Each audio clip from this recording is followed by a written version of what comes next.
የኔ ዓለም የኔ ህይወት እናቴ እንዴት ነሽ? በጣም ናፍቀሽኛል።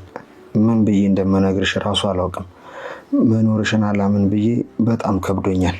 እናቴ አንቺ ሞተች ካሉን ቀን ጀምሮ ደስተኛ ሆኜ አላውቅም። የእግር እሳት እንደሆንሽብኛለሁ። መኖርሽን ስሰማ ፈጣሪ የሞተች እናቴን ያስነሳልኝ መሰለኝ። ድንገት አግኝቼሽ ነበር። ግን መኝኝ እናቴ ሁሉንም ነገር አንድ በአንድ አስመልሳለሁ። ያስከፈሉሽን ዋጋ ሁሉ አስከፍላችኋለሁ።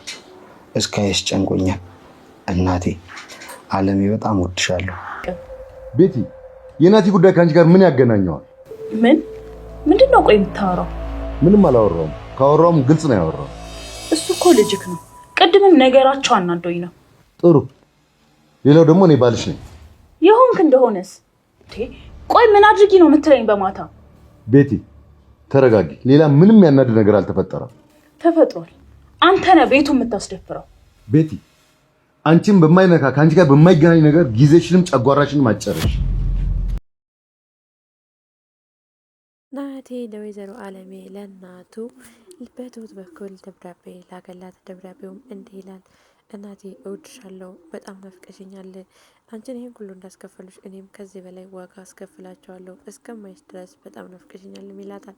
ታዲያ ወይዘሮ አለሜም ወይ ልጄ ደብዳቤ ጻፍክልኝ፣ በጣም አመሰግናለሁ እያለች ደብዳቤውን እቅፍ አድርጋ ታለቅሳለች። ታዲያ ደብዳቤውን ያስገባችላት ትሁት ነበረች። ትሁትና ናቲ ካፌ ላይ ተገናኝተው ቡና እየጠጡ ነበር። ይህን ለእናቴ ደብዳቤ ስጭልኝ ብሏት እሷም በበር ቀዳዳ ስር ደብዳቤውን ለእናቱ አስገብታላታለች ማለት ነው። ታዲያ ወይዘሮ አለሜም ወረቀት ሲገባላት ስታይ ያን ወረቀት ብድግ አድርጋ ማንበብ ጀምራለች። ታዲያ ደብዳቤውን ስታነብም ውድ ልጇ የምትወደው ናቲ ነበር ደብዳቤውን የጻፈላት። ሰላም ጤና ይስጥልኝ ውድና የተከበራችሁ የቻናል ቤተሰቦች በያላችሁበት ዓለም ዳርቻ ሰላማችሁ በዚህ ተርፍ ይበል። ለዚህ ቻናል አዲስ ከሆናችሁ ላይክ፣ ሰብስክራይብ እያደረጋችሁ ቤተሰብ እንድትሆኑ በአክብሮት እጠይቃለሁ። ዛሬም እንግዲህ ባለፈው ክፍል ትሁት ለናቲ እናቱ ያለችበትን ክላስ ስታሳየው ነበረ። ታዲያ ልሂድ አልሂድ እያለ እያመነታ ያለ ታዲያ እንደዚህ ያለው ያወሩ ትሁት አይሆንም ነገር ሳበላሻለህ ትለዋለች። አሁን እዛ ብትገባ እንግዲህ አቶ ጊዜ ያህልና ችግር ይፈጠራል፣ ከባድ ችግር ነው የሚፈጠረው። ስለዚህ አትቸኩል እያለችው እየተናነቁ እያለ እሺ በቃ ብሎ ጫንሳም ያረጋት አቶ ጊዜና ቤት ይደርሳሉ ማለት ነው። ታዲያ ትሁትም እሱም ይደነግጣሉ። ትሁት በጣም ተመደንግጣ የተነሳ ቁርስ ደርሷል አቅርብላቸው ትላለች። ታዲያ ቤቲ ደግሞ ምን ፊት ያስብልሻልም ስትል ትመልስላታለች።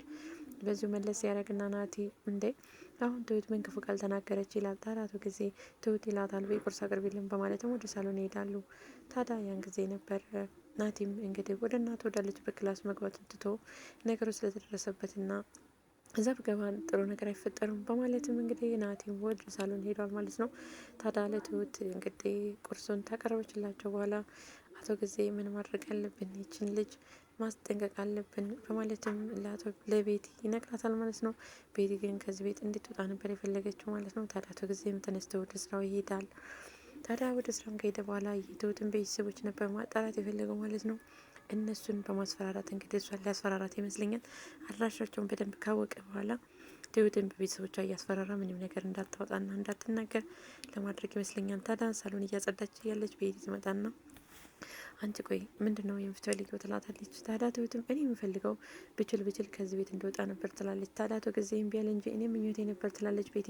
ከቻልሽ አንድ ሁለት አዋይሌ ትላታለች። እሱ ምንድነው ስትልም ቤቲ ከዚህ ቤት እንደወጣ አድርጌ ትላታለች። ታዲያ አቶ ጊዜ እምቢ አለኝ እንጂ እኔ ራሱ ምኞቴ ነበር ለምን አተኝም ትላለች። ለምንድነው እኔ ማንጃብበትን ሰው የምትቀርበው? እኔ አንቺ እናቴን እንድትቀርበው አልፈልግም ሳመሽ ጎጅሽን ትላታለች። ታዲያ እኔ መላደርግ እሱ ከቻልሽ እንደውም ናቴ እኔ ጋር እንዳይደርስ አስጠንቅቂልኝ ስትላትም ነበር። እኔን መች ይሰማኛል ትላለች ቤቲ። ታዲያ አንቺ ያቃተሽን እና አንቺን ያልሰማሽን እኔ ምን እንዳደርግሽ ነው? አጨቅጭቅኝ እባክሽ፣ ስራ ልስራበት፣ ከቻልሽ ስራ ልስራበት፣ ካልቻልሽ ደግሞ ከዚህ ቤት እንደወጣ እርጅኝም ስትላት ነበር። ታዲያ አታውቂኝም ማለት ነው፣ እሰራልሻለሁ። እንደ ወይዘሮ አለሜ አንድ ክላስ ቤት ውስጥ መዘጋት አምሮሻል መሰለኝ ትላታለች። ታዲያ እያስፈራረሽኝ ነው ትላለች። ትሁትም ታዲያ አይ ቤቲ እኔ ለማንኛውም እንደዛ ከመሆን ይልቅም ቀጠሬ ሰው ሚስጥሩን በሙሉ ያለውን ነገር ነግረውና ቤት ውስጥ የተፈጠረውን ያለውን በሙሉ ነግሬው ከዚህ ቤት እንዲወጣ ይረዳኛል ትላለች። ታዲያ ቤትም እያስፈራራሽ ነው ትላለች። እያስፈራራሽ ሳይሆን እኔ አንድ መስራት ፈልጋለሁ፣ ሁለት ደግሞ ከወጣው ያለው ሚስጥር በሙሉ ነግሬው ላቶ ጊዜ ከዛ እንዲወጣ ያደርገኛል፣ ይረዳኛል ስትላትም ጥላት ትሄዳለች ማለት ነው። ታዲያ ከቤት እንድትወጣትና ትንሽ ቆይታ እንድትመጣ ማድርጋት ነበር ትሁትን። ትሁት ታዲያ በወጣችበት አጋጣሚ ናቴን አግኝታው ነበርና ከናቴ ጋር ተገናኝተው አንድ ሁለት እያወሩ እያሉ እኔ ቁጭ ልንሽ ቡና እንበል ይላታል። ታዲያ ቡና እየጠጡም እያሉ ከዚህ ደግሞ የሚሰልላቸው ልጅ ይልካል ማለት ነው። ታዲያ በቀዳዳ ውስጥ እያያቸው ነበር ትሁትና ናቲ የሚያወሩትን ቪዲዮ እየቀረጸ ነበር ማለት ነው። ታዲያ እንግዲህ ናቲ ደግሞ ወደ ቤቲ በመደወል ቤቲ ጋር ከደወለ በኋላ ብቻዋን ነው ትለዋለች። አይዞህ አንቺ ባለሽበት አካባቢ ሰፈር ካፌ ነው ያለሁት፣ ግን ብቻዬን አይደለሁም ትልቅ እንግዳ አለ ይላታል። ከመጣሽ በዛው ማስታወቅሻለሁ ሲላትም ቤቲ ኮተት እያለች ትሄዳለች። ታዲያ ስትሄድም እንግዲህ ምን ታረጋ የታል እንግዳው ስትለውም ነበር ይቻትና እንግዳዋ ይላታል። ታዲያን ጊዜ በጣም ስትበሳጭና ስትናደድ የተቀረጸ ቪዲዮ ለአቶ ጊዜ ቀልኮለታል ማለት ነው። ታዲያ አቶ ጊዜ ደግሞ ያን ቪዲዮን ካየ በኋላ ቤት ጋ ይደውልና ቤቲ ነይ እፈልግሻለሁ ይላታል። ታዲያ ሰላም ልትለው ስትልም እሱ ኮምፒውተሩ ላይ ያን ቪዲዮ እያየ ስትበሳጭና ከናቲ ጋር ብዙ ነገር ስታወራ የተቀረጸውን ቪዲዮ እያየ ሰላምታውን ይነሳታል ማለት ነው። ታዲያ ሰላም አትለኝም ወይ ስትለውም የመጣሁት እኮ ጠርታኝ ነው ለምንድን ነው ስትለውም አቶ ጊዜ በቀን አላነገራትም ማለት ነው። ታዲያ ያን ጊዜ እሱ ግን ቪዲዮውን እያየ ነበረ። ታዲያ አቶ ጊዜም እንግዲህ ልጁን እንደምታፈቅረው ነቅቷል ማለት ነው። እንግዲህ በቪዲዮን በመረጃ አግኝተዋል ማለት ነው። ታዲያ ናቴም ወደ አቶ ጊዜ ቢሮ በመሄድ አንድ ነገር ላስቸግርህ ይለዋል። ገንዘብ ለእናቴ የጠየቅኩህን በሙሉ ትቻለሁ። አሁን ግን እናቴ መቃብር ላይ ይዛ የሄደ ሻማ እንድናበራ ፈልጋለሁ። መቼ ነው ይዛ የምትሄደው ሲልም አቶ ጊዜ አንድ 4 ቀን ስጠኝ፣ ከዛም በኋላ እስከዛ ቢዚ ስለሆንኩ ነው፣ ከዛም በኋላ አሳያለሁ ይለዋል። ታዲያ እናቴም በጣም ይቅርታ ባለፈው እንግዲህ ጠፍቶብኝ መቃብሯን ስላላገኘሁት አንተ ላይ ያልተገባ ነገር ስላልኩ በጣም ይቅርታ ይለዋል። በጣም ተስተካክላል ልጄ፣ በቃ አንድ ቀን ውስጥ ያሳያለሁ፣ አንተ ስለተናደድክ ነው እንጂ መቃብሩ ካለ በማለት ይሸኘዋል ማለት ነው። ታዲያ ቤት አትመጣም ወይ ሲለው ከፈቀድክልኝ ዛሬ ማታ ቢሆን እመጣለሁ ሲልም ነበረ ናቲ ማለት ነው። ታዲያ ቤትም እንግዲህ ትሁትን አስገብታ አንቺ ምንድን ነው የምፈልጊው እያለች ስትጨቀጭቃት ነበረ። ታዲያ እንግዲህ ብዙ ነገር ካለቻት በኋላም ትሁት ወደ ስራዋ ሄዳለች ማለት ነው። ታዲያ ትሁትን ስራ አልጨረሽም ወይ ትላታለች። ስራ ሁሉንም ጨርሻለሁ ስትላት በቃ ስራ ሁሉንም ከጨረሽማ ነይ ወይዘሽ ነይ እና እግሬን ጠቢ ትላታለች። ከናቲ ጋር ቁጭ ነው ማለት ነው። ናቲ አይሆንም እንዴት ያንቺ ነገር ታጥባለች ይላል። ምን አገባ አንተ ትላለች። ታዲያ ናቲም እኮ እንዴ የእግር ማጠብ እኮ ስራው አይደለም፣ አንቺ የእግርሽን ንጽህና መጠበቅ ካቃተሽ ለምን አትይውም ይላታል። ታዲያ ትሁትም እሺ በማለት እግሯን ታጥባታለች ማለት ነው። እግሯን ካጠበቻ በኋላ ትሁት እሷን ከጨረሽ በኋላ እኔ ማጥብሻለሁ፣ እኔ እታጠባለሁ፣ ውሃ እንዳትወስጂ ይላታል ማለት ነው። ታዲያ እኔ ልጠብህ ትላለች። ትሁት አልፈልግም ይላታል። ታዲያ ቤቴን አጥባ ከጨረሰች በኋላ ናቲም የትሁትን እግር አጠበ ማለት ነው። ታዲያ የትሁትን እግር ሲያጠብ ቤት ተናዳ በጣም ትሄዳለች ማለት ነው። በጣም ከሄደችን በኋላ ትሁት ከሄደች በኋላ ትመጣና አንተ ግን ክብርህን ለምንድነው ዝቅ የምታደርገው? ቢያንስ ለክብር እንኳን አትጠነቀቅለትም? እንዴት የሰራተኛ ወይም የገረድ እግር ታጥባለህ? ትለዋለች ማለት ነው። ለአንቺ ገረድ ብትሆን ዝቅ ብታረጊያትም እኔ ግን ንግስናዋን የታየኝ ግርድና አይታየኝም ይላታል ማለት ነው። እንደዚህ ነው ቅጥል ሊማረጋት አንቺን እሷን እግር ማጠብሽን ባላስቆም እንኳን እንደዚህ ትናደድ ይላታል። ታዲያም ቤቲም እንግዲህ ትሁት ከሄደች በኋላ ይህን ወጣ አንድ ነገር ልንገርህ፣ እኔ እኮ እንደ ወጣት የምታደርገኝ አንተ ነህና ከአንተ ጋር ፍቅር ምናምን ማሳለፍ ፈልጋለሁ ትለዋለች። ታዲያ እሱም እናትና ልጅ ልታገቢ ትፈልጊያለሽ ወይ ይላታል።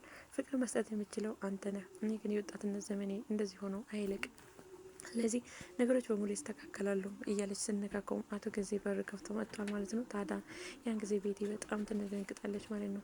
ታዲያ አቶ ጊዜን ከቻልክ ሁለቱንም ከዚህ ቤት አስወጣለች ስትለው ነበር። አቶ ጊዜ ደግሞ አላስወጣም፣ አሁን ምን አመካኝቼ ነው አትምጣና ውጣ የምለው ሲላት ነበረ። አንተ ነህ እዚህ ጋር የምታስደፍረኝ፣ እኔም እኮ እንደ ሰው እያከበሩኝ አይደለም እየናቆኝ ነው ትላለች። ራስሽን የምታስከብሩ ራስሽ ነች ሲላትን ቤቲ እንዴት አድርጌ ስትለው ነበር የመለሰችለት። እሱን አላቅም፣ ግን በእርግጥ ራስሽን ማስከበር የምትችይው አንቺ ነሽ ይላታል። ታዲያ አቶ ጊዜም ኤልሽ አንድ ነገር ልንገርሽ፣ የናቲ ጉዳይ ለአንቺን የሚያስከነክንና አንቺን የሚያናድድ አይደለም። ዝም ብለሽ በማያገባሽና በአንቺን ባልነካ ጉዳይ ጨጓራሽን ማትላጭ ሲላትም ነበረ። ታዲያ ትሁት በጣም ተናዳለች ማለት ነው። ቤቲ ማለት ነው። ቤቲ በጣም ተናዳና እየተቃጠለች ትገኛለች። አንደኛ ናቲና ትሁት ለምን ተፋቀሩም ትላለች። እሷን ቸካላረግ ስላላት ማለት ነው። እሷ እንግዲህ አባትና ልጅን አግብታ መኖር ትፈልጋለች። ምክንያቱም አቶ ጊዜ የምትፈልገው ለገንዘብ ነው፣ የኛውን ደግሞ ለላይፍ ለማሳለፍ ትፈልጋለች ማለት ነው። ወጣት ስለሆነች ማለት ነው። ከአንድ ሁለቴም አባክን አልወደውም ስትል ነበር። ግን እሱ እንደማይፈልጋትና ከእሷ ጋር ምንም አይነት እንትን እንዲኖረው ነግሯታል ማለት ነው። ግን ትሁትን በነጋ በጠባው ወይ ከዚህ ቤት ትወጣለኝ ወይ እሱ ይቅርል ከዚህ ቤት አይምጣ ትላለች። ግን ሊሆንላት አልቻለም። በመካከል አሁን የወይዘሮ አለሜና የአቶ ጊዜ ጉዳይ ሳይሆን ቤትን እያሳሰባት ያለው የናቲና የትሁት ጉዳይ ነው ማለት ነው። እያንጨረጭራትና እያንገበገባት ይገኛል። እንግዲህ ትሁትን ከዚህ ቤት እንደሚያስወጣትና ሌላ ቤት እንዳለው ቤት እንደሚወስዳትም ነግሯታል ማለት ነው። ሽማግሌም እንደሚልክ ነግሯታል ማለት ነው። ቤት እንግዲህ መልካም መቃጠል ጊዜ እየሆንልሽ እያለን እንግዲህ የትሁትና የናቲን መጨረሻ እናያለን ማለት ነው። በሌላ ቪዲዮ እስከምንገናኝ ድረስ ተሰንብቶ ባይ ባይ።